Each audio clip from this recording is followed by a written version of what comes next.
Hello student, I Dilip Kumar from SS Educational Institute, Gamri, Malpura, Agra.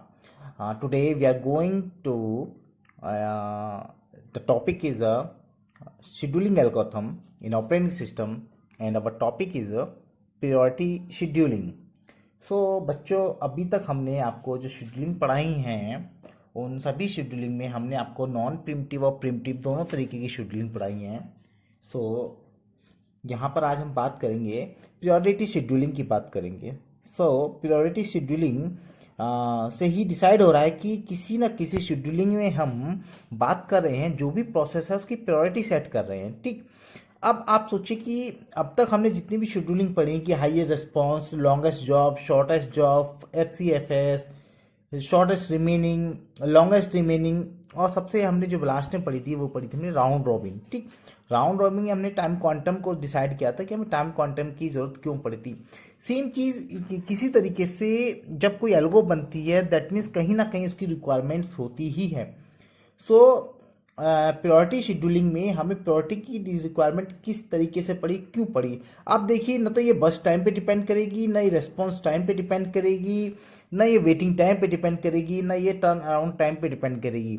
ये जो priority scheduling algorithms है ये किसी प्रोसेस की प्रायोरिटी पे डिपेंड करेगी कि उस प्रोसेस की प्रायोरिटी क्या है, उसी के अकॉर्डिंग ये वर्क करेगी. ठीक है ना. अब प्रायोरिटी क्यों ज़रूरत पड़ी, जैसा कि आप देख सकते हैं रियल टाइम एग्जांपल में कि हम बात करें मोबाइल फ़ोन की. तो आप देखिए, इसमें एक ऑपरेटिंग सिस्टम होता है और जब आपका मोबाइल ज़्यादा यूजेस होता है, नेट ज़्यादा यूज़ करते हैं, वीडियोस ज़्यादा देखते हैं, या दैट मीन्स का हम उस यूजेस से ज़्यादा उसका यूजेस करते हैं. ठीक है. नॉर्मल यूजेस से ज़्यादा उसके CPU को यूटिलाइजेशन करता है. तो आप देखिए, इसमें अगर हम चार्जिंग पे लगाएं या फिर आप नॉर्मली देखिएगा ओवर हीटेड मैसेज आता है. दैट मीन्स कि हमारे जो प्रोसेस है उस प्रोसेस के बीच में एक प्रोसेस पॉपअप होके आता है, that is called the over heated. That means कि ये इस प्रोसेस को जरूरत नहीं पड़ी, इस प्रोसेस को ये जरूरत नहीं पड़ी कि वो जो प्रोसेस चल रहा है उसके बाद आए. That is a priority based process. ये प्रायोरिटी है कि हमें उसको इंडिकेशन देना, सिस्टम को इंडिकेशन देना कि ये ओवर हीटेड हो रहा है. ठीक है ना. सेकेंड एग्जाम्पल, आप मोबाइल की बात करें या फिर हम लैपटॉप की बात करें, ठीक है ना, या फिर हम बात करें डेस्कटॉप की जिसमें UPS लगे होते हैं. तो जैसे ही आप मतलब पावर मोड में नहीं होते हैं, दैट मीन्स कि मेन इलेक्ट्रिसिटी जब ऑफ चली जाती है, हम चलाते हैं उसे बैटरी मोड में चलाते हैं. तो जैसी बैटरी जो हमारी होती है, रिमेनिंग जो फिनिशिंग टाइम पे आती है हमारी बैटरी, तो वो पॉपअप होता है मैसेज कि आपका जो बैटरी बैकअप है वो लेस देन 20 है या लेस देन 15 है. That means that is the another process to remembering that कि आपका जो ये प्रोसेस है या जो वर्क कर रहा है CPU, ये आपका जो है हैजार्ड हो जाएगा, इंटरप्ट हो जाएगा, आप इसे प्रॉपर्ली शट डाउन कर लीजिए. इस तरीके का मैसेज आता है. तो आप देखिए यहाँ पर क्या प्रायोरिटी की जरूरत हमने सेट करी थी? जी नहीं. यहाँ पर क्या CPU, कई ऐसे प्रोसेस हैं, ये तो मैं दो प्रोसेस बताएं, कई ऐसे प्रोसेस हैं जिसमें CPU अपने अकॉर्डिंग वहाँ प्रायोरिटी सेट करता है एट द टाइम रिक्वायरमेंट पे. वो अपने आप ही उस प्रायोरिटी के अगेंस्ट प्रोसेस वर्क करता है. ठीक है ना. अब बात करें तो हम प्रायोरिटी शेड्यूलिंग में तो पॉइंट्स हैं, हम थोड़ा सा इस पर डिस्कस कर लें. देखिए, फर्स्ट पॉइंट है, out of all available process CPU is assigned to the process having highest priority. That means कि जब भी हम जो न्यूमेरिकल करेंगे वो न्यूमेरिकल बेस्ड ऑन होगा हमारा हायर प्रायोरिटी के. अगर हाईएस्ट प्रायोरिटी होगी उसको पहले कंसीडर करना होगा, जिसकी लोएस्ट प्रायोरिटी होगी उसको हम बाद में कंसीडर करेंगे. ठीक है ना. कभी कभी क्वेश्चन में आ जाए आपके, मान लीजिए कि लोएस्ट प्रायोरिटी जिसकी हो उसको कंसीडर पहले करना है. ठीक है ना. प्रायोरिटी शेड्यूलिंग में तो आप एक चीज मान के चलिए कि क्वेश्चन टू क्वेश्चन वेरी कर सकता है, किसी में हाईएस्ट प्रायोरिटी होगी, किसी में लोएस्ट प्रायोरिटी भी पूछी जा सकती है. बट इन केस अगर क्वेश्चन में नहीं पूछते हैं तो that means by default is the highest priority based question. Okay. Second point है हमारा, in case of tie. That means कि अगर मान लीजिए किसी प्रोसेस, दो प्रोसेस या तीन प्रोसेस की प्रायोरिटी टाई करती है तो वो किस चीज में ब्रोकन होगा? वो FCS शेड्यूलिंग के अकॉर्डिंग रखेगा. दैट मीन्स जो पहले अराइव होगा क्यू के अंदर, मेन मेमोरी में जो प्रोसेस पहले आएगा वो पहले प्रोसेस के लिए जाएगा. ठीक है ना. अब प्रोसेस शेड्यूलिंग दो तरीके की होती है हमारी, ये प्रिमिटिव भी होती है, ये नॉन प्रिमिटिव भी होती है. ठीक है. हम दोनों मोड में इसे सॉल्व करेंगे. है, ठीक है। नेक्स्ट पॉइंट देख लेते हैं, priority schedule can be used, बहुत प्रिमिटिव नॉन प्रिमिटिव वो बता चुके हैं हम आपको, ठीक है। इसके एडवांटेज पे बात करते हैं। It consider the priority of process and allow the important process to run fast. That mean जो भी हम बात कर रहे थे कि जिसकी प्रायोरिटी इंपॉर्टेंट है वो पहले प्रोसेस होगा। लाइक एक रियल टाइम एग्जांपल मान लीजिए कि हमारे कॉन्स्टिट्यूशन के अंदर हर आदमी को एक जो राइट मिले हैं वो सबको इक्वल मिले हैं, तो क्या आप देख सकते हैं डीएम को, प्रेसिडेंट को, या फिर सीएम को, या फिर जो भी हमारे प्राइम मिनिस्टर साहब हैं, इन सबको क्या राइट एक ही मिले हुए हैं? जी, कॉन्स्टिट्यूशन तो एक ही राइट दे रहा है, लेकिन क्या प्रायोरिटी डिसाइडेड है? यस, डेफिनेटली आप और इनके बीच में प्रायोरिटी डिसाइडेड होगी। इनकी प्रायोरिटी आपके कंपेयर में बहुत हाई होगी। दैट मीन्स कि जो वर्क है इनका, दैट मीन्स प्रायोरिटी मीन्स किसी प्रोसेस का वर्क। हम बात करें इंडिविजुअल किसी पर्सन की, तो आप बात करें कि आप एक प्रोसेस हैं और कोई हायर अथॉरिटी एक प्रोसेस है। दैट मीन्स जो उस हायर अथॉरिटी के जो प्रोसेस हैं वो प्रायोरिटी बेस्ड प्रोसेस हैं, वो पर्टिकुलर अपने लिए नहीं, वो समाज के लिए, वो राष्ट्र हित के लिए जो काम करते हैं उनकी प्रायोरिटी हमसे अधिक है, ठीक है ना। तो उनको प्रायोरिटी बेस्ड सर्विस पहले मिलेगी, उनको पहले प्रोसीड करेंगे, पहले किसी क्यू में होगा तो उनको पहले सर्विस दी जाएगी। दैट मीन्स कि यहाँ पर प्रायोरिटी बेस्ड प्रोसेस वर्क होगा, ठीक है ना। उसके बाद बात करते हैं नेक्स्ट पॉइंट की, priority scheduling primitive mode is best suited for real time operating system. वही बात करें, जो प्रिमिटिव मोड में हम प्रायोरिटी शेड्यूलिंग करेंगे वो बेस्ट है रियल टाइम के लिए, ठीक है ना।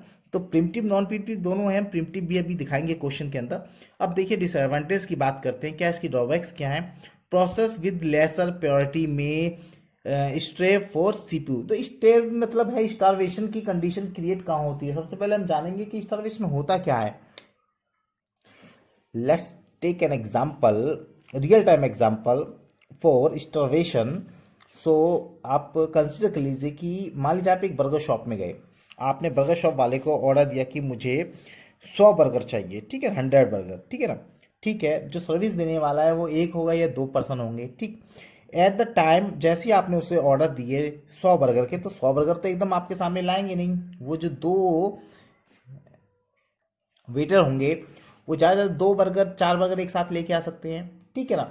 तो डेट मीन जैसे जैसे वो सर्व कर रहे हैं आपके लिए, उसी प्रायोरिटी उसी दौरान उस बर्गर शॉप के अंदर और प्रोसेस आते हैं और पर्सन आते हैं जिसकी रिक्वायरमेंट 1 बर्गर 2 बर्गर है।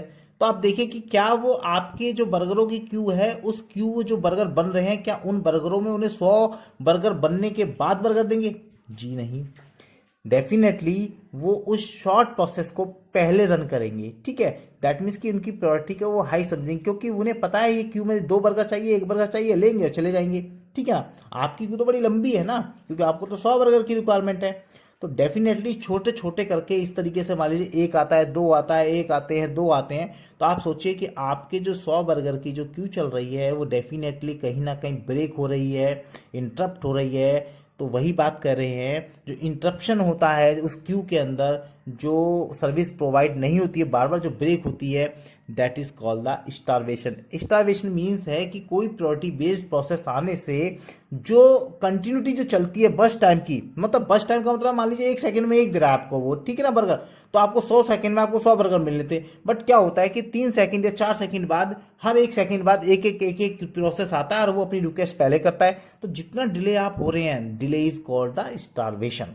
सो आई थिंक आप स्टारवेशन समझ गए होंगे, ठीक है। Next point, there is no idea of response time and waiting time. Definitely जो हमने शुरू में बात कही थी कि जहाँ पर प्रायोरिटी होती है वहाँ पर कोई वेटिंग टाइम या रेस्पॉन्स टाइम का कोई क्राइटेरिया नहीं होता है, कोई आइडिया नहीं होता है। हम बात करते हैं हर प्रोसेस के लिए उसकी डिसाइडेड होती है प्रायोरिटी। तो इस क्वेश्चन जो हम अभी क्वेश्चन करेंगे उसमें हर क्वेश्चन की अपनी एक प्रायोरिटी सेट होगी और उसी प्रायोरिटी के अकॉर्डिंग ही हम क्वेश्चंस को सॉल्व करेंगे। So let's come with the numerical. Okay, तो जैसा कि क्वेश्चन आपके सामने है, इस क्वेश्चन में देखिए priority algorithm is non primitive. That means कि हम सबसे पहले जो क्वेश्चन को सॉल्व करेंगे वो नॉन प्रिमिटिव मोड में सॉल्व करेंगे, ठीक। तो यहाँ पर हमारे पास 5 प्रोसेस हैं, ठीक। उनका अराइवल टाइम है 0 1 2 3 4। बस टाइम दे रखा है प्रोसेस का 4 3 1 5 2। According to process priority set है। देख लिए आप यहाँ पर हमने हर प्रोसेस की एक सेल्फ प्रायोरिटी सेट करी हुई है। P1 के लिए 2 है, P2 की 3 है, P3 की 4 है, P4 एंड P5 की दोनों की प्रायोरिटी जितनी हम सेट की हमने वो है 5। ठीक, अब यहाँ पे हम निकालेंगे turn around time, waiting time, response time, ठीक है ना, इस चीज़ को निकालेंगे हम। अब देखिए टर्न अराउंड टाइम निकालने के लिए आपको पता है कि हमारा जो होता है वो CT माइनस AT होता है, तो हम चलिए CT भी निकालेंगे जिससे कि हमें कोई डिफ़िकल्टीज ना हो, ठीक है ना। चलिए तो अब हम सबसे पहले क्वेश्चन सॉल्व करते हैं, तो हम सबसे पहले क्या ड्रॉ करते हैं, हम सबसे पहले ड्रॉ करते हैं इस क्वेश्चन को, हर क्वेश्चन के लिए बेसिक जो हम क्वेश्चन है हर एक के लिए बेसिक डायग्राम जो हमारा वो है गेन चार्ट, तो हम गेन चार्ट ड्रॉ करते हैं। तो सबसे पहले गेन चार्ट पे पहुंचते हैं। गेन चार्ट स्टार्ट किससे होता है बेटा, गेन चार्ट स्टार्ट होता है विद 0, ठीक है। 0 टाइम पर कौन सा प्रोसेस एक्टिवेट हुआ है, देखिए 0 टाइम पर हमारा प्रोसेस एक्टिवेट हुआ है P1, definitely P1। Non primitive mode है, नॉन प्रिमिटिव क्या कहता है, एक बार प्रोसेस आया तो डेफिनेटली एग्जीक्यूट होना ही होना है। तो देखिए इसमें भी इसकी प्रायोरिटी सेट नहीं हो पाई, यहाँ पर किसकी क्या प्रायोरिटी है इस पर डिपेंड नहीं है। प्रोसेस 0 पर P1 आया, उसकी जो भी प्रायोरिटी होगी वो पहले ही उसको एग्जीक्यूट करेगा 0 पे जो प्रोसेस पहले आया, क्योंकि स्टार्ट जब हमारा प्रोसेस होगा लेना CPU, तो जो 0 सेकंड पे जो प्रोसेस पहले आया दैट मीन्स कि उसकी प्रायोरिटी कुछ भी हो, अभी प्रायोरिटी तो सेट हुई नहीं ना, प्रोसेस तो एक ही है ना रेडी क्यू में। अब प्रायोरिटी तो जब सेट होगी बेटा जब बहुत सारे प्रोसेस आएंगे। तो अब यहाँ पर मान लीजिए एक प्रोसेस 0 समय पे आया और 0 समय पे उस जैसी रेडी क्यू में आया प्रोसेस ने ले लिया, डेफिनेटली इसकी प्रायोरिटी कुछ भी सेट रही हो। इसकी है 4, बस टाइम 4 है तो ये 4 तक चला, ठीक है ना। अब देखिए कि ये कंप्लीट हो गया हमारा, ठीक है ना। अब बात करते हैं 4 पर। 4 टाइम जैसे हुआ हमारा, तो देखिए हमारे कौन कौन से प्रोसेस एक्टिवेट हो गए, definitely P2 P3 P4 P5 हमारे चारों की चारों प्रोसेस जो हैं वो एक्टिवेट हो गए। अब यहाँ पर हम बात करेंगे प्रायोरिटी की बात करेंगे, तो देखिए कि किसकी प्रायोरिटी हाई है। तो यहाँ पर प्रायोरिटी जो हाई है वो हमारी P4 की एंड P5, इन दोनों की प्रायोरिटी हाई है हमारी। तो अब जब हाई प्रायोरिटी होती है तो हमने आपको बताया था कि किस बेस पे काम करता है ये। अगर प्रायोरिटी हाई होती है तो ये FCFS शेड्यूलिंग पे वर्क करता है, फर्स्ट कम फर्स्ट सर्व, जो जिसका अराइवल टाइम पहले आएगा वो पहले प्रोसीड होगा, ठीक। तो आप देखिए इसमें कौन सा पहले अराइवल टाइम किसका है, P4 का अराइवल टाइम 3 है, सो P4 विल बी सेलेक्टेड, ठीक है ना। अब P4 जब सेलेक्ट होगा तो दैट मीन्स कि ये पूरा कंप्लीट होगा, बस टाइम इसका 5 है, ओके, ठीक है ना। अब ये कंप्लीट हो गया। अब देखिए किसकी प्रायोरिटी हाई है, डेफिनेटली P5 की प्रायोरिटी हाई है, तो हम P5 को सेलेक्ट करेंगे और 9 और 2, बस टाइम इज 2, 11, ये भी कंप्लीट हो गया। अब देखिए कौन कौन से प्रोसेस बचे, P2 एंड P3 में देखिए किसकी प्रायोरिटी हाई है, 4 की प्रायोरिटी हाई है, P3 की जिसकी प्रायोरिटी 4 है, डेफिनेटली P3 लेंगे हम। और इसका बस टाइम कितना है P3 का 1, 12 हो गया, ठीक है ना। उसके बाद चलिए उसके बाद देखते हैं, उसके बाद P1 बचा लास्ट, कुछ भी प्रायोरिटी रही हो लास्ट यही बचा है, ठीक है ना। और P2 लेंगे हम, ओके, और 12 और बस टाइम इसका है 3, 15। चलिए जी ड्रॉ हो गया बेटा हमारा। देखिए गेन चार्ट, अब गेन चार्ट के अकॉर्डिंग है इसका हम CT कैलकुलेट कर लेते हैं, ठीक है ना। अब देखिए P1 का CT कितना है, P1 का CT कंप्लीशन टाइम कितना है हमारा 4, ओके। P2 का कितना है हमारा, P2 का हमारा 15, ठीक है जी। P3 का कितना कंप्लीशन टाइम हमारा, P3 का 12,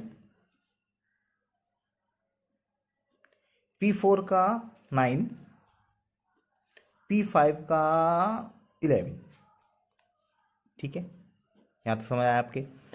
अब देखिए TAT टर्न अराउंड टाइम कितना होता है हमारा, टर्न अराउंड टाइम होता है हमारा CT माइनस AT, ठीक है ना। Turn around time CT minus AT, ठीक है ना। तो कंप्लीशन टाइम में से हमारा अराइवल टाइम घटेगा, 4 में से 0 गए 4, 15 में से 1 गए 14, 12 में से 2 गए 10, 9 में से 3 गए 6 और 11 में से 4 गए तो 7, ठीक है ना। वेटिंग टाइम निकालते हैं हम, वेटिंग टाइम क्या होता है हमारा TAT माइनस बी टी, ठीक है ना, टी ए टी ए रहा, बी टी ए रहा, 4 4 0, 14 3 11, 10 1 9, 6 5 1, 7 2 5, ठीक है। रेस्पॉन्स टाइम क्या होता है?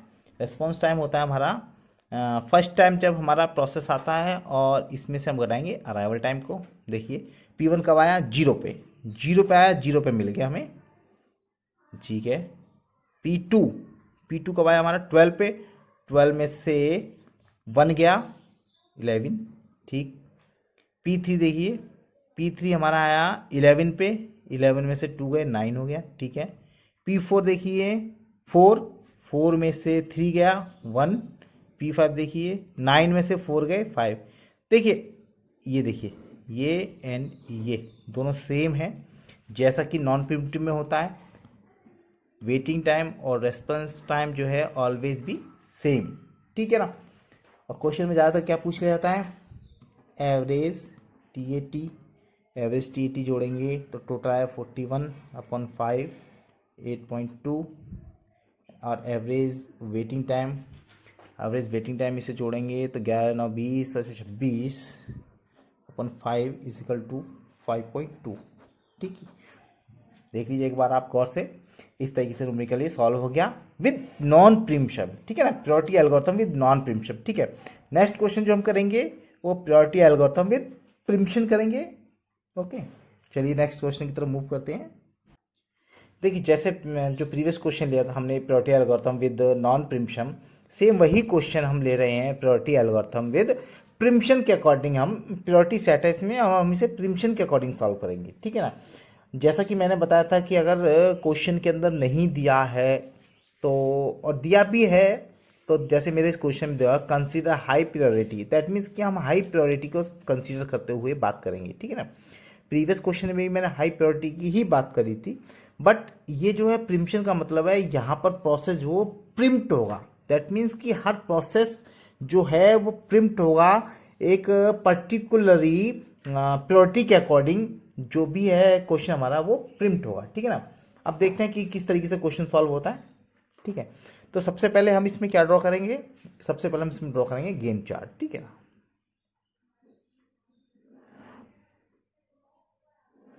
चलिए गेन चार्ट में हम स्टार्ट करेंगे 0 से।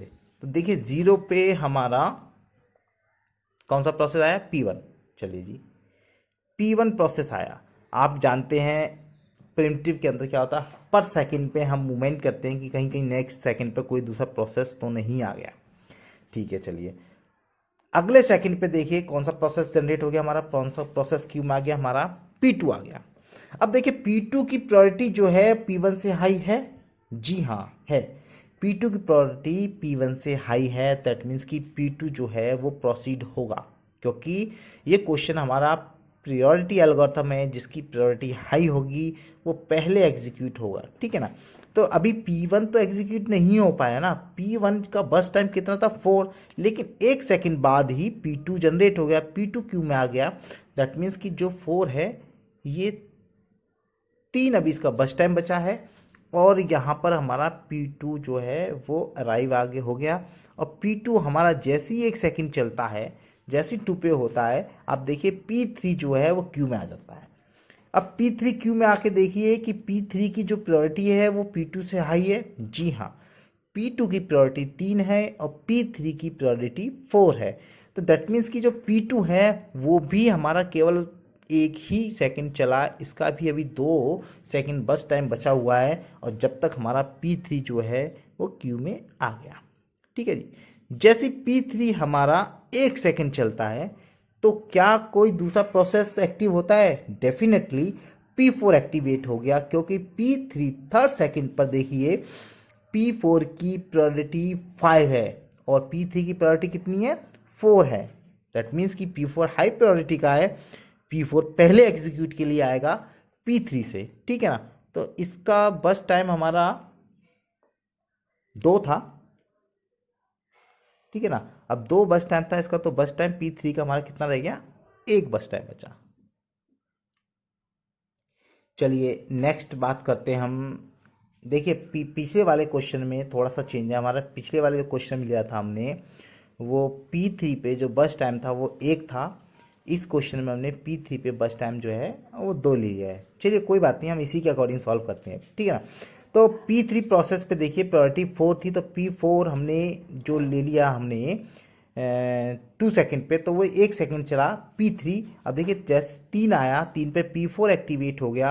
P4 की प्रायोरिटी 5 है और P3 की 4 है। डेफिनेटली P4 जो है वो हमारा एग्जीक्यूट होने के लिए CPU पे चला जाएगा, ठीक है।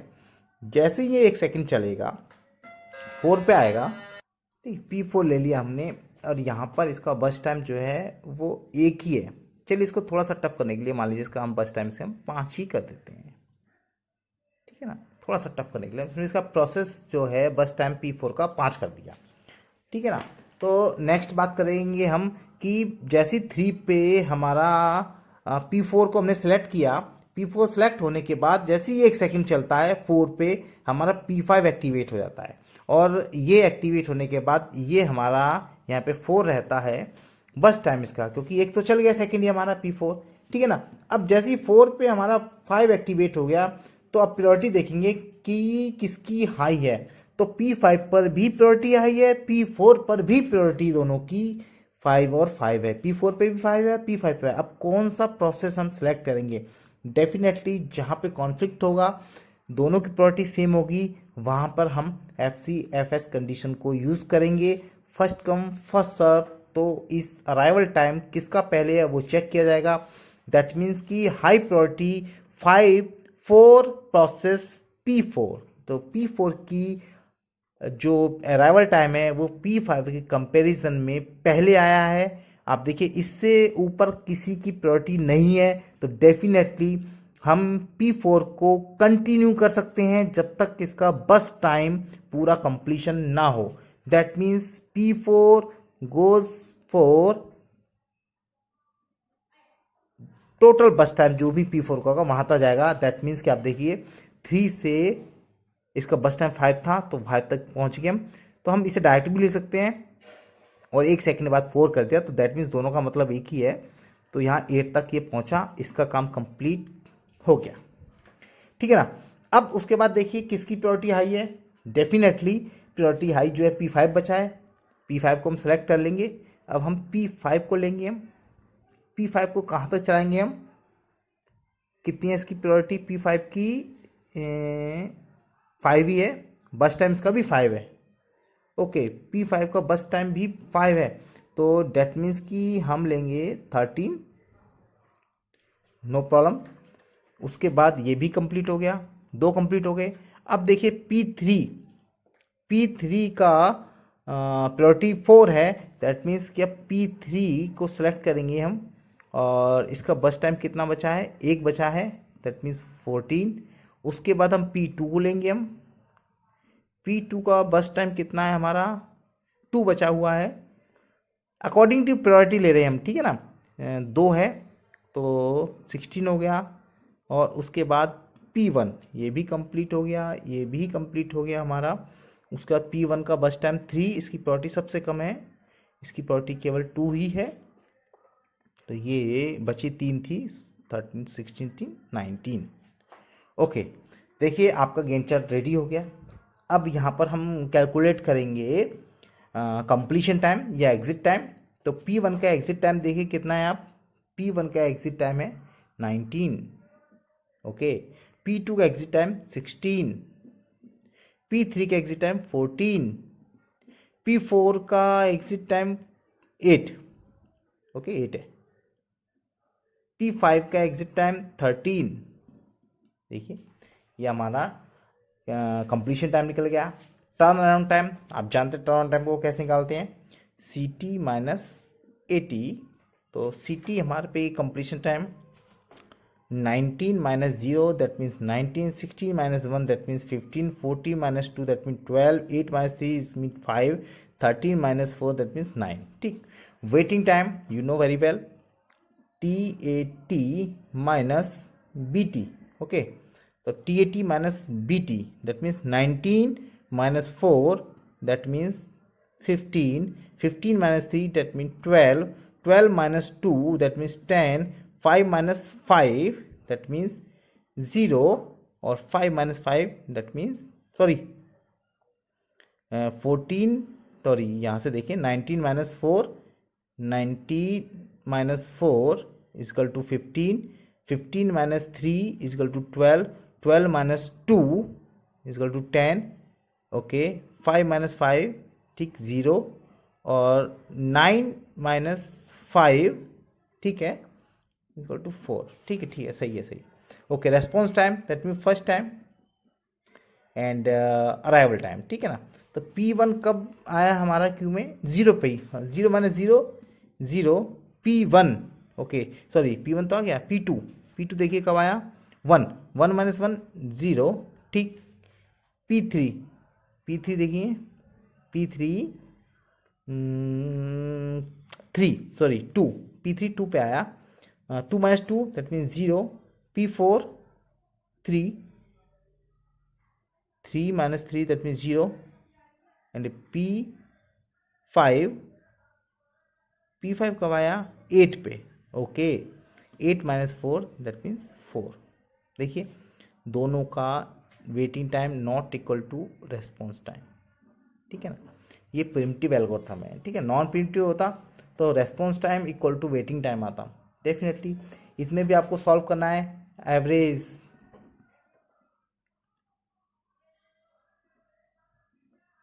TAT and average waiting time देखिए ये आप सॉल्व कर लेंगे ठीक है ना। आप जानते हैं इसको कैसे सॉल्व करना है। आई थिंक आपकी समझ में आ गया होगा priority algorithm with preemption non preemption. Thank you.